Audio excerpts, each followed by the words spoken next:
This is my birth vlog. I had a baby 10 weeks ago, and almost 10 weeks ago, 10 weeks tomorrow, and I haven't actually felt 100% about sharing the whole experience. I had quite a straightforward pregnancy, aside from some horrific SPD, which I still have now at 10 weeks postpartum. Yeah, it's not been fun. There were times when I couldn't walk, like literally couldn't walk, so that was painful. And I had this horrible pregnancy eczema as well, horrific pregnancy eczema that just kind of looked like PUPPS. I don't know if you know what that is, but Google it, and that's kind of what my belly looked like. I did have a massive bout of anxiety at 36 weeks-ish regarding my obstetrician and the hospital and the whole medicalized system. It's taken me a long time to even feel like well enough within myself to put my face in front of a camera and talk about the whole experience. I've shared it with friends via text and whatnot, but yeah, and over the phone, but I haven't really felt comfortable talking about it per se. So that's what this video is going to be about. I don't know where to begin. One of my friends who is a doctor told me about hypnobirthing, and I at the beginning was very skeptical, but she gave me a book and an online course. I'll share that down below, and it was actually revolutionary in how it changed my mindset and changed how I viewed labour and pregnancy, to be honest, pregnancy, labour and birth. I had a very medicalised view about it, and I just kept thinking of all the negatives and running all the stats and things that I knew about negative outcomes for women that give birth, especially black women. So when I read these books, they kind of put my mind at ease and just made me feel as if there's another option, another way to do birth and give birth. So using all these tools, it got me through 4 days of latent phase labour, contractions every 10 minutes, and lasted maybe 45 seconds to a minute at a time. And this continued for 4 days. So I had 4 days of this, on and off, period type pains, cramps, and so this was all triggered by 2 sweeps that I had. So I had a sweep because being in Cyprus and my anxiety being away from my husband and all of that sort of stuff just made me want to kind of control the situation as much as I could. And to do that, I thought it best to have a sweep when my husband arrived, and I just wanted to kickstart things while he was around so that I had the 2 weeks paternity leave with him, so that he could have as much time with baby as possible. So I had the first sweep in the morning before he arrived, and it didn't really do much. I didn't really feel it, to be honest. I was only 1 centimetre. And then I had a second sweep 2 days later. And that second sweep is what kick-started everything. So as I said, I was having contractions every 10 minutes, which lasted about 45 seconds to a minute. Painful, like bad period pains that made you want to take painkillers, but for some reason I just decided not to, because I just thought, I'm in for the long haul. There's so much more to come of this labour, so I want to save taking medication till I'm really into it, really in the thick of it. And this went on for 4 whole days, and I went into hospital. I was only 1.5 centimetres when I went to see the doctor. I'm just going to insert clips in of different time periods. We had a false alarm at one point. That lovely little sound is what? Our baby's heartbeat. Could this be it? Could it be? How are you feeling right now? I'm okay. 3 days of contractions. Not going anywhere. I'm tired, but excited to meet little man if this is it. I hope it is. Yep. How are you feeling? Tired. Tired? Yeah. From what then? Tired from sleep. Too much sleep. Yep. Wrong thing to say to a pregnant woman. You'll be fine. It's exciting times.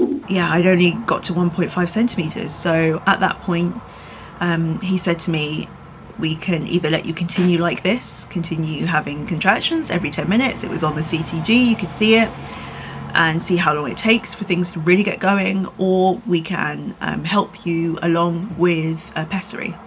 So I opted for the pessary because my husband had already been there for almost a week at that point, and he only had 2 weeks paternity leave thanks to how things are in the UK. So I decided to get the pessary, and that was on the Monday night that I used that. So I made sure I had my birthing ball in the room. We were at home at this point. Went back home, I had my birthing ball, I had the candle set up, and I did the pessary, and within an hour everything intensified. Quite meticulous with planning, so I decided that I would have a stepwise approach of how I was going to tackle this and tackle the pain. So the first thing that I planned to do was have a shower, just so I was clean and felt good, and that the water would be relaxing and it would be quite soothing, it being hot water, and I could put that on my back. So at this point I was in the shower. I think I was in there for about half an hour, and then I came out and bounced on my birthing ball for a while, used the tea light candles that we had to just try and stay relaxed, and I got my husband to moisturize me so that I was really relaxed, and it was kind of like a little massage. And he made sure that I had a good breakfast before I went in. Even the midwives told me that. Oh, this is what I wanted to add. In Cyprus as well, it's quite paternalistic system. The doctor's here and you're here. So giving birth in Cyprus filled me with even more anxiety because I knew that relationship and that dynamic. So in order to ensure that that was minimized as much as possible, I went with a doctor that I knew really, really well from doing research, that I published with, that I felt comfortable with in a hospital where I already had a surgery at. It was quite a strict hospital though, which I'll explain. So I'm jumping around a bit, but we'll try and make this coherent. As I was getting ready to go to the hospital, my husband made sure that I'd eaten, and the midwives at the hospital said to make sure that I had a good breakfast before I came in so that I had energy to push. Because at the hospital, once I got there, I wasn't allowed to eat, which is very different to the UK.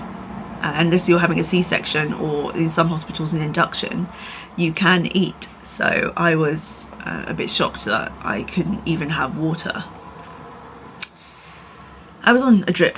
Anyway, I get to the hospital, I've got my TENS machine on, and they hook me up to this ETG. My contractions are getting more and more intense. I change, and the doctor comes down to do an examination, and he checks me, and he actually asked to turn my music down. I had this like worship music blazing as if I was in a church service, elevation worship. It was so peaceful and relaxing, really helped me through the contractions. At that point I was still doing it on my own, like I didn't have any support from anyone else at that point. I wasn't using my husband and talking to him, I was just like in my zone. Hey babe, how are you feeling? Ready to meet this boy. So ready to meet this boy. That's what's keeping me going through every contraction. Just imagining his face. What are you listening to? Hypnobirthing, Holly de Cruz. And this TENS machine has saved my life. Everyone should get a TENS machine in labour. What's happening now? We're just being monitored. Got my IV. That's how it's done here. Blue sky. Got my sexy underwear. Which we won't show. Mesh underwear. That doesn't fit. It's not meant for people with thighs. I'm tired though. How are you? I'm okay. This could be a place from your childhood. Excited? Yeah. Can't wait. Baby keeps kicking the monitor as well. In your imagination. How many centimetres I am? See yourself here. I've been 1 centimetre for like 2 days. And This now, is a place after that pessary, where you feel hopefully totally a bit safe more. Yeah, me too. and secure. Need some encouragement. Don't worry. Here comes another one.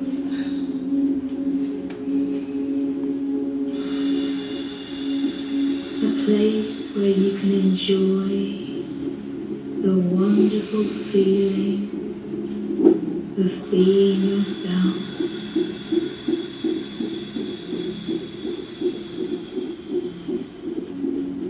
So safe. It looks like I'm progressing really well. How are you feeling? Tired. Oh, tired.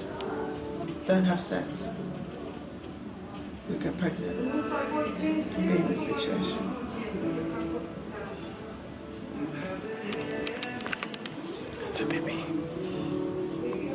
Sorry. The doctor comes down to check me and I am 2 centimetres. 2 centimetres. So from 3 a.m, from when contractions intensified, to this was at 9 a.m, 6 hours, I had only progressed maybe half a centimetre from the previous day. So that was a disappointment. I thought, Zara, don't worry, this is how it goes sometimes, keep pushing through. So I continue labouring on, breathing myself, and things start to ramp up, and my amazing friend, who is basically a sister to me, Simi, arrives, and she and my husband coach me through the next contraction. Look who's here. Hello. We are calm, we're excited, and we cannot wait to meet him. And I'm also very tired, as are we all. She went for a run with I know. Natto this morning at 6.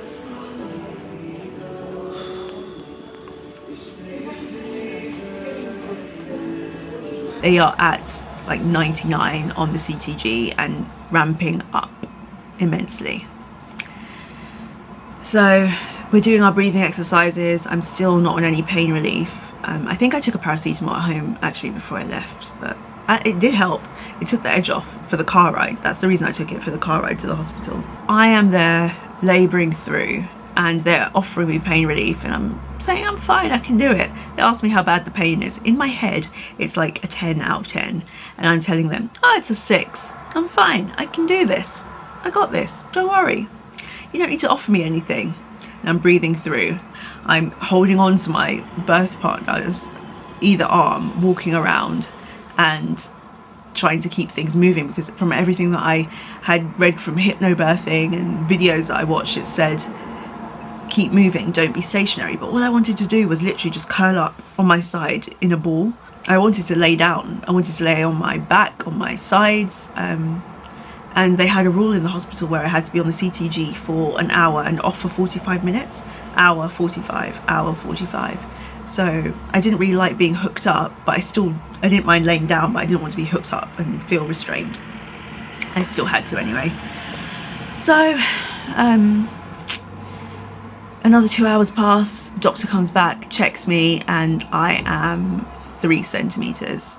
At this point, I am heartbroken that I still haven't progressed further with all this pain that I was having. I decided to take their offer of intramuscular pethidine, and it was glorious. It took the edge off the pain. The only way I can describe the pain is as if you ingest a sledgehammer and someone is pushing down on that sledgehammer somehow, and knitting needles are going up you at the same exact time. That's the only way I can describe it. This compounding pain that I was experiencing, the edge was taken off with the pethidine, and it really helped. I was able to sleep in between contractions. My contractions were back to back at that point. It was intense. It was really intense. I can just feel it thinking about it. They say you forget the pain, but that really is BS. Like, I can remember it clearly. Although the end product is beautiful and I would do it all again for him, it was excruciating. And during that time, I remember seeing my husband and looking at him, and he looked pained looking at me, like that he could kind of feel it in some way. I don't know. He didn't look too good either. And yeah, I'm just so thankful that I had those two with me. I couldn't have done it without them. So Fast forward, I'm sleeping in between contractions thanks to the pethidine, drugged up, beautiful. It gets to maybe 3 p.m, so 12 hours. I have done 12 hours of intense contractions with just a shot of pethidine. Baby's heart rate was dropping as well at this point on the CCG, and it was getting a bit worrying for the doctors and for the midwives and for myself. They checked me and I was 3 centimeters. So I hadn't progressed in all that time, all that pain. It was 3 p.m, 12 hours had passed, and I thought, Zara, you do not need to be a martyr anymore. I was just before my breaking point, and I didn't want to get there because I know how long it takes to call an anaesthetist, and it sometimes takes ages and you'll be in agony. So I didn't want to get to that point. So just before, when I was on the cusp of breaking point, I said I'll get an epidural because you can only get the IM pethidine once, and I knew that I just couldn't take it any longer. And with his heart rate dropping, I needed to relax so that we could progress, so it didn't go to a C-section. Not that there's anything wrong with a C-section. When it's necessary, but I just didn't want that for me. So we get to epidural time. I am starting to feel a bit disheartened, a bit like I'd failed for some reason, and both Simi and my husband were encouraging me, telling me that I hadn't failed, that this is just a tool that's used by women to make the process easier and easier on themselves, really. I had to kind of put those thoughts to the side and just get on with it. So I had this fear of having an epidural, that I'd have side effects like headaches and back pain and nerve pain and all these things. When you have studied medicine and studied medically related things, you know about the side effects and know all the things that can go wrong and the negative things, so you're kind of fixed on those things.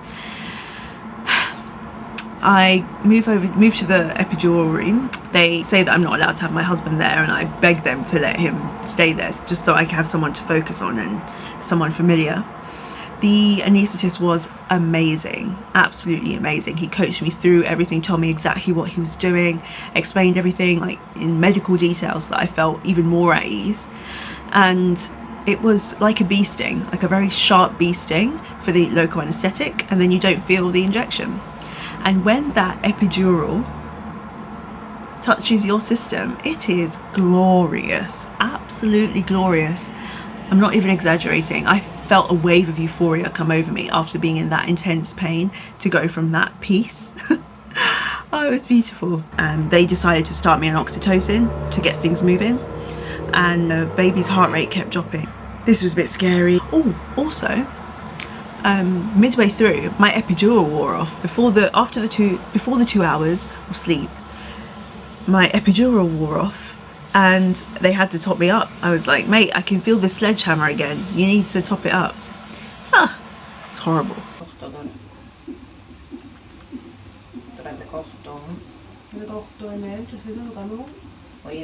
It went down to 50 at one point.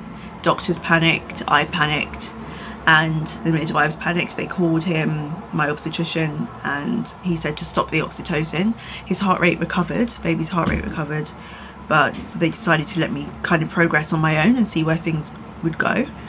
And I managed to sleep for about 2 hours. Someone poking their head in.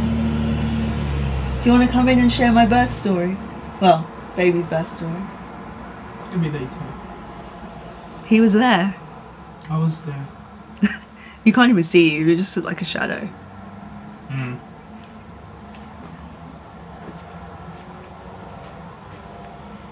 Checking on our little one.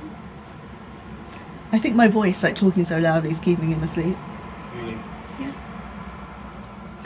So, I managed to sleep for 2 hours and then woke up and got checked. What was beautiful was that I didn't even feel the check. I didn't realise how painful a check is when you're giving birth. I remember people saying it, even contractions, I didn't realise it would be as painful as it was, but it was painful.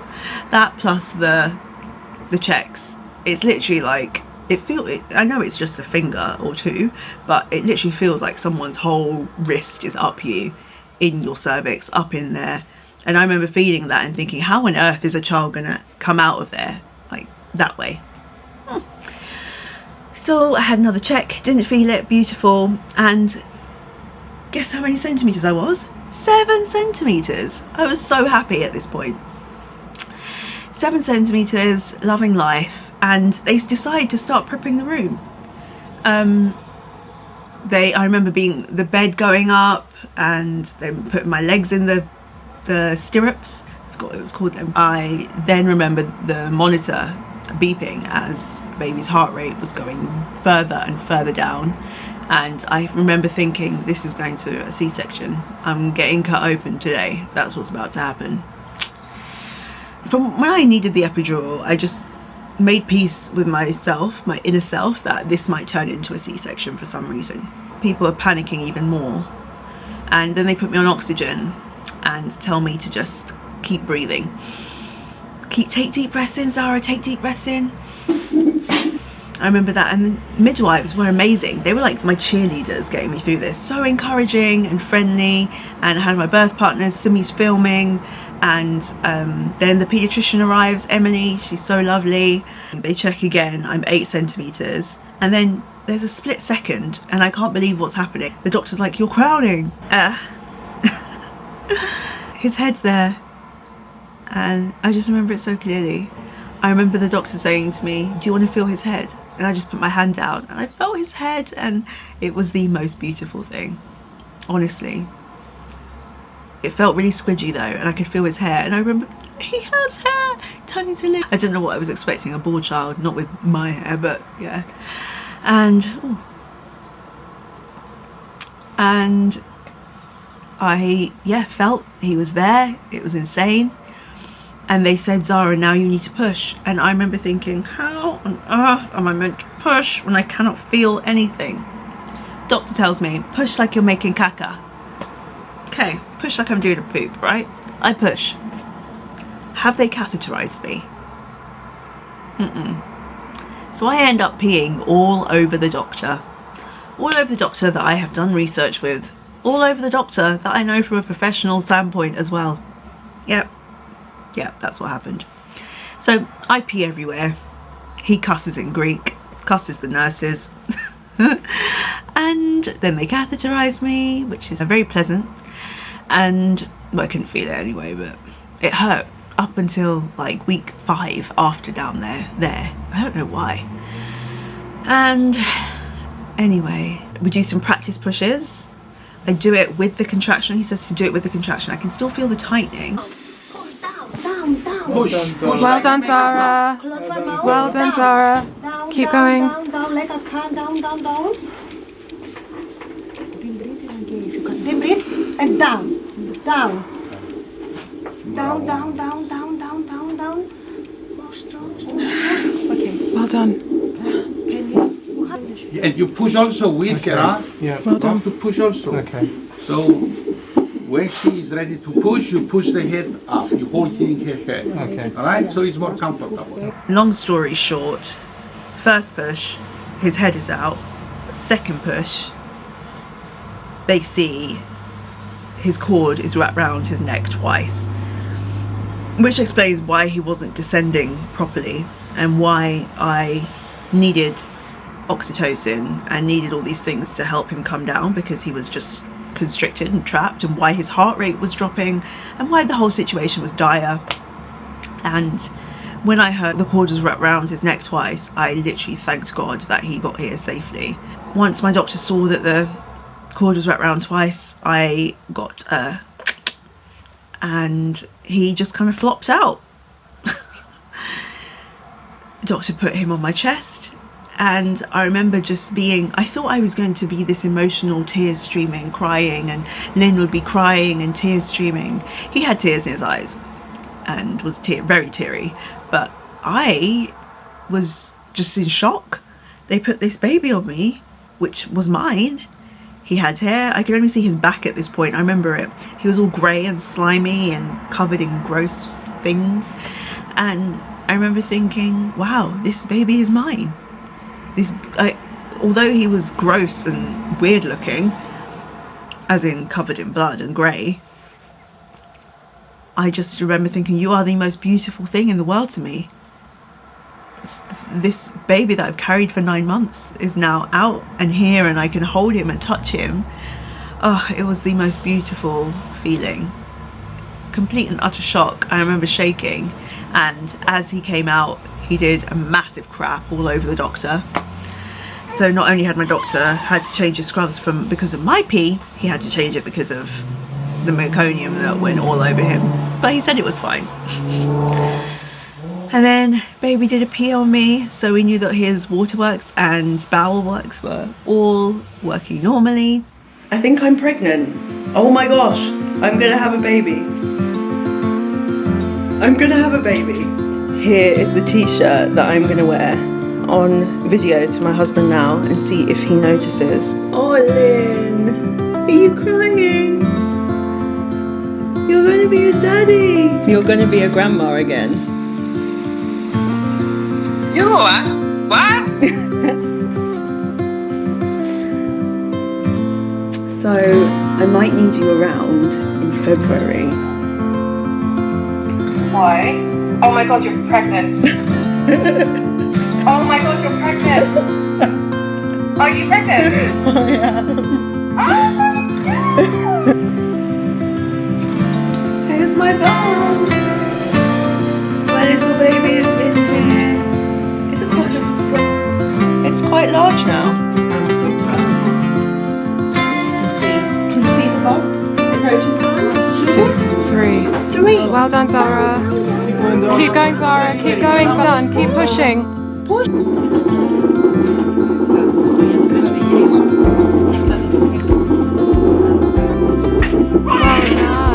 Well done. You want to cut? Watch it, cut between. I promise to Zara that you will do it nicely, yeah? Very good. Very good. Don't cut anything else, huh? Only this. Yay! Strong, strong. Very good.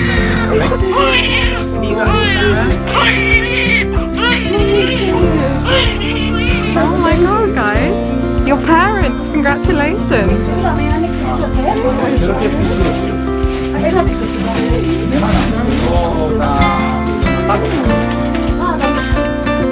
are you feeling, sir? Absolutely knackered. But I'm thankful that he came out in 3 pushes. Can't believe I'm a mother. I'm so blessed to have you. Thank you for making my son Thank you for birthing my son and carrying him. and carrying him for 9 months. I won't complain about all the things you bought for him again. You hear what Tony's? You deserve all of it. I hope it wasn't too disjointed and too all over the place, but yeah, that's the story in a nutshell. What happened.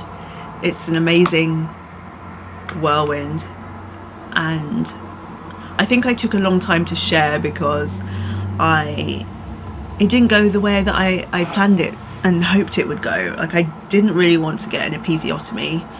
I didn't want to have all this medication and have my labour augmented with oxytocin and whatnot.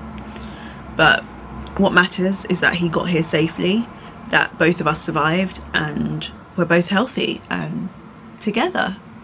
So yeah, if there's other women who your labour hasn't gone according to plan, just be thankful that you have your blessing and they're in your arms, because not everyone has that, and I just have to keep reminding myself of that. So thankful that I'm in this position right now with my son, a lovely son.